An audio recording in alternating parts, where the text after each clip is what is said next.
Hi hello welcome back to my channel హ్యామ్ Ashok specials. ఈ teachers ఉంటారు చూడండి, హోంవర్క్స్ ఇచ్చేది పిల్లలకు కాదు మదర్స్కి. ఇంటికాడ మీ మమ్మీస్ ఖాళీగా ఉంటారు, వెళ్ళి హోంవర్క్స్ చేయించి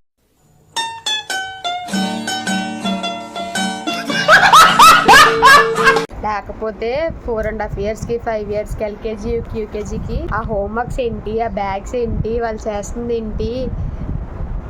ఏంటి నెక్స్ట్ నీకు కూడా ఉంటుంది. అయితే మా అబ్బాయికి చెప్పినా అర్థం కావట్లేదు, వాడు ఏదేదో రాస్తున్నాడు. పర్లేదు, కాకపోతే వాడికి అర్థమయ్యేటట్టు ఆడికి చెప్పేటప్పుడు నేను కూడా కొన్ని నేర్చుకుంటున్నా. ఇది ఇలాగా అని చెప్పి. మా గగన్ ఇంకా గుడ్ బాయ్ చక్కగా రాసేస్తున్నాడు చూడండి. గగన్ ఏంటది? అట్లుంటది మనతోని ముచ్చట. ఇవన్నీ చూస్తే నాకు అనిపిస్తుంది నేను చిన్నప్పుడు ఎలా చదువుకున్నాను, ఎన్ని తన్నులు తిన్నానా అనిపిస్తుంది నాకైతే. మరి మీరేంటి కామెంట్ సెక్షన్లో కామెంట్ చేసేయండి. Bye bye.